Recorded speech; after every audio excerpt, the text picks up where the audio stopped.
Several. The two I know the best are the Rosenstrasse case as well as the case of Denmark. There are others, though, like Netherlands and some other places in Europe, but I don't know those as well. The Rosenstrasse is one that takes place in Berlin, and it's a case where German men who happen to be Jewish had been taken to concentration camps, and the German non-Jewish spouses were obviously frustrated, so they went down to the Jewish center where they had originally been taken to and began to protest. Some people obviously are going to wonder, how did this work against Hitler? How did a couple hundred women stand up against Hitler? And the answer is that Hitler was facing some domestic dissension at that point in World War II. And so it was going to be very difficult, a very embarrassing PR campaign if Hitler were to come down violently against German non-Jewish women who were protesting.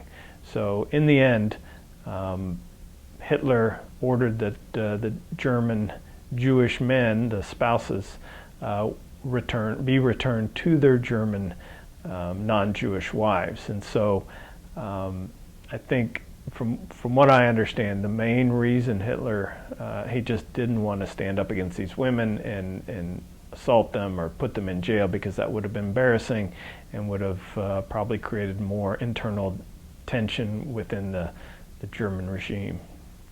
The Rosenstrasse movement of women compares, in my mind, to the movement within Argentina, where the Plaza de Mayo women protested against the Argentine military regime. So in both cases, you've got women, mainly middle-aged women, who are protesting against a vicious dictator, and are successful and sort of show a place where the regimes are weak, because it's embarrassing for them.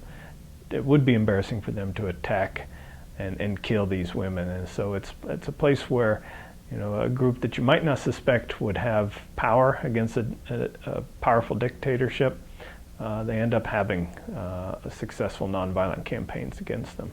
The second movement was in Denmark, where Hitler had invaded and essentially told them, you will capitulate and do what I tell you, and most importantly, continue to make army ships which Germany can use, or Germany will come down violently on Denmark. And so Denmark agreed to work with Hitler. However, over the next several years, they committed acts of arson. They went on strike. They violated curfews. They protested and did everything they could to slow down the Nazi regime.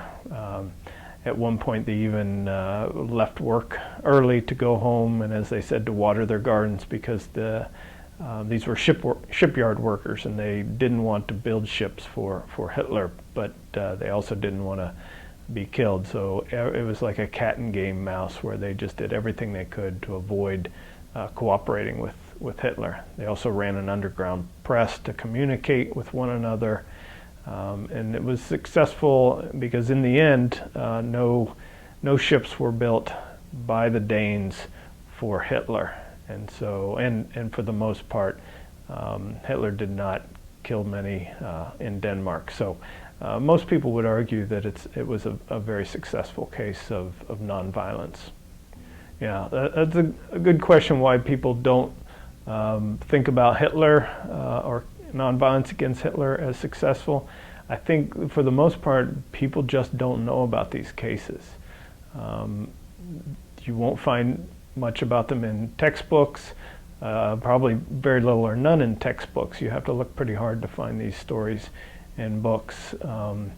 The place I've found most of the stories that I know of are from a book called A Force More Powerful, written by a nonviolence, non-governmental organization, two authors from this NGO in Washington, D.C.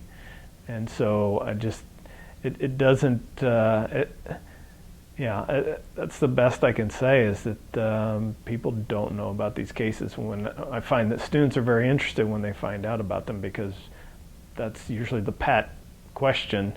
If you want to trip somebody up with nonviolence issues, say, well, what about Hitler? These would never work against Hitler. But the fact is that when nonviolence was used against Hitler, in most or all cases, it worked.